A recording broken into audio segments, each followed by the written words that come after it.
नमस्कार साथियों, मैं गुड्डू चौधरी आपका स्वागत करती हूँ सरोकार एग्री इंस्टीट्यूट के डिजिटल प्लेटफॉर्म पे। जैसा कि हमने कोशिका में पढ़ लिए, उसके बाद में आज हम पढ़ेंगे गुणसूत्र। गुणसूत्रों को एक मोटिवेशन के साथ स्टार्ट करते हैं। क्यों डरे, जिंदगी में क्या होगा, कुछ नहीं हुआ तो तजुर्बा ही होगा। इसके साथ आज हम स्टार्ट करते हैं गुणसूत्र।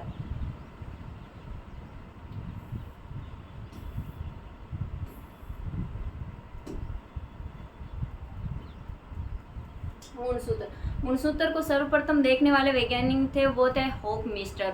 और गुणसूत्र शब्द देने वाले वैज्ञानिक थे, वो थे वोल्टेयर। और गुणसूत्र की खोज की थी वो वैज्ञानिक थे स्टारबर्गर। गुणसूत्र की संरचना व संख्या को जानने की अवस्था होती है, वो होती है मेटाफेज। गुणसूत्र क्रोमोजोम को सर्वप्रथम देखने वाले वैज्ञानिक थे, वो थे होफमिस्टर। और शब्द दिया था वोल्टेयर ने और खोज की थी स्टारबर्गर ने। गुणसूत्र की संरचना में संख्या को जानने के लिए जो अवस्था होती है वो होती है मेटाफेज, मतलब मध्य अवस्था होती है, उसे बोलते हैं। और मानव में गुणसूत्र होते हैं वो 46 पाए जाते हैं। मक्का में 20, गेहूं में 42, मटर में होता है जो 14, ड्रोसोफिला में होता है वो होता है 88, केंचुए में 36, कॉकरोच में 34, एस्केरिस होता है उसमें 2 ही गुणसूत्र पाए जाते हैं। और ओफियोग्लोसम पादप होता है उसमें 1260 मैक्सिमम गुणसूत्र होते हैं, वो पाए जाते हैं। एल्यूसेटा जंतु होता है उसमें 1600 मैक्सिमम। जंतु में सर्वाधिक गुणसूत्र होते हैं वो एल्यूसेटा जंतु होता है, उसमें 16 पाए जाते हैं। और पादपों में सर्वाधिक गुणसूत्र 1260 मैक्सिमम, जो कि ओफियोग्लोसम पादप होता है उसमें पाए जाते हैं। उसका मान है गुणसूत्र बिंदु की स्थिति के आधार पर गुणसूत्र 4 प्रकार के होता है। मेटासेंट्रिक गुणसूत्र जिन्हें मध्य केंद्रिक भी कहा जाता है। सब मेटासेंट्रिक गुणसूत्र जिन्हें उपमध्य की कहा जाता है। उसके बाद में एक्रोसेंट्रिक और टीलोसेंट्रिक। इनमें गुणसूत्र बिंदु स्थिति के आधार पर होता है। सर्वप्रथम है मेटासेंट्रिक, मतलब मध्य केंद्रिक गुणसूत्र बिंदु, जो कि मतलब गुणसूत्र के मध्य में पाया जाता है। उसके बाद में सब मेटासेंट्रिक, उपमध्य की, जो कि मध्य के थोड़ा सा ऊपर पाया जाता है। और उसके बाद में एक्रोसेंट्रिक की, जो कि ऊपर पाया जाता है। और इसके बाद में टीलोसेंट्रिक की, जो कि सबसे ऊपर की गुणसूत्र के सबसे ऊपर केंद्र पाया जाता है। इसमें इनकी संरचना आकृति होती है, वो होती है मेटासेंट्रिक, मतलब मध्य की गुणसूत्र होते हैं, उनकी वी आकार की होती है। उसके बाद में सब मेटासेंट्रिक उपमध्य की होते हैं, उनकी एल आकार की होती है। उसके बाद में एक्रोसेंट्रिक की, वो कि जे आकार के होते हैं। और टीलोसेंट्रिक की, वो कि आई आकार के होते हैं। इसके बाद में होता है भुजा अनुपात, मतलब बड़ी भुजा अपन छोटी भुजा। सर्वाधिक बड़ी भुजा अपन छोटी भुजा, भुजा अनुपात सर्वाधिक होता है वो एक्रोसोम का होता है। उसके बाद में है सब मेटासेंट्रिक और उसके बाद में है मेटासेंट्रिक। इसके बाद में है गुणसूत्र की संरचना।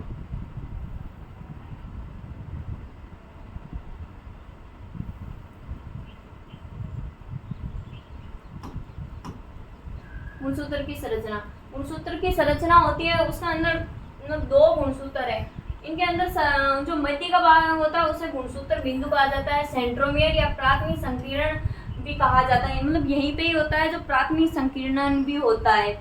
और इनके अंदर जो संरचना पाई जाती है उसे प्रोटीन डिस्क, जो कि प्रोटीन डिस्क नुमा होती है, इसे काइनेटोकोर भी कहा जाता है।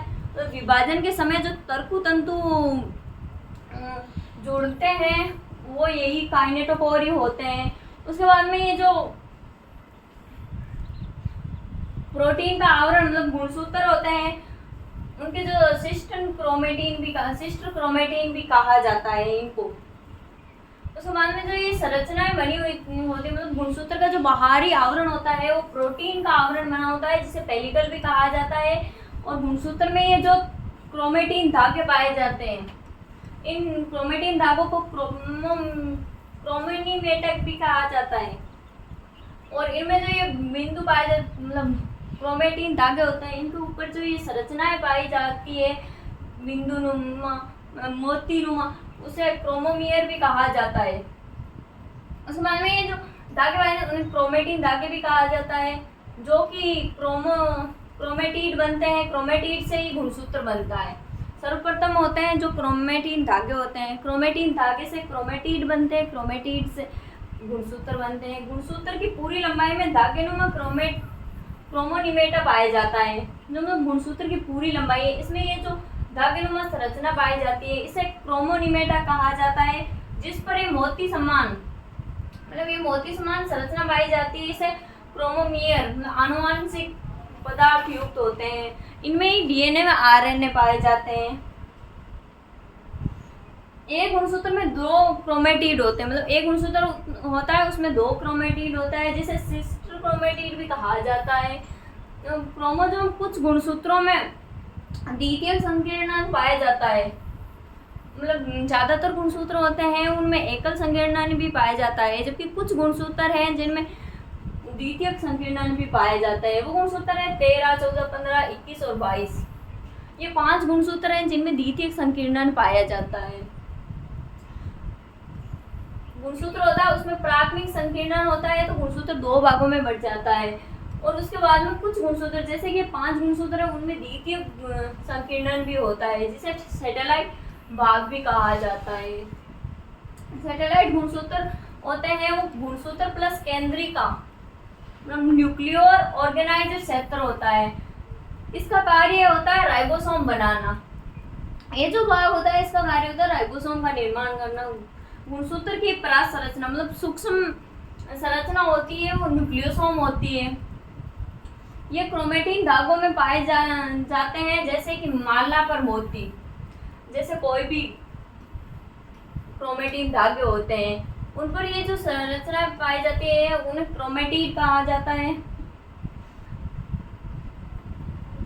और न्यूक्लियोसोम मॉडल कोनबर्ग द्वारा दिया गया था। जो न्यूक्लियोसोम मॉडल है वो कोनबर्ग नामक वैज्ञानिक के द्वारा दिया गया था। ये न्यूक्लियोसोम होते हैं जो कि क्रोमेटिन धागे पर पाए जाते हैं। न्यूक्लियोसोम 2 प्रकार के होते हैं। पहला है कोर जो कि पॉजिटिव होता है, दूसरा डीएनए खंड जो कि नेगेटिव होता है। कोर होता है जो अष्टफलकीय होता है, मतलब 8 हिस्टोन प्रोटीन से मिलकर बना होता है। इसमें हिस्टोन प्रोटीन होती है वो H2A, H2B, H3, H4x2। और डीएनए खंड होता है जो कि 200 न्यूक्लियोटाइड युग्म, मतलब 146 से बनकर मिलकर बना हुआ होता है। इनमें जो ये न्यूक्लियोटाइड मतलब गुणसूत्र होते हैं, ये इनमें जो ये भाग होता है वो डीएनए खंड होते हैं। और ये नीचे का भाग होता है उसे कोर बोलते हैं। और इसमें इस भाग को H1 प्रोटीन, सील्डिंग प्रोटीन भी बोला, मतलब सीलिंग प्रोटीन जो कि गुणसूत्र को सिलने का काम करती है। H1 न्यूक्लियोसोम में नहीं पाया जाता। H1 प्रोटीन होती है जो कि न्यूक्लियोसोम में नहीं पाई जाती है।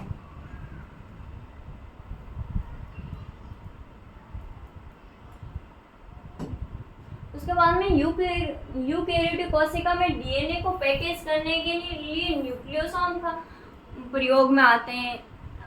मतलब यूकेरियोटिक कोशिका होती है उसमें जो डीएनए पाया जाता है उसको पैकेजिंग, मतलब उसको पैक करने के लिए ना न्यूक्लियोसोम सहायक होते हैं। उसके बाद में है यूकेरियोटिक कोशिका और प्रोकैरियोटिक कोशिका। यूकेरियोटिक कोशिका होती है उसमें विकसित केंद्र पाया जाता है।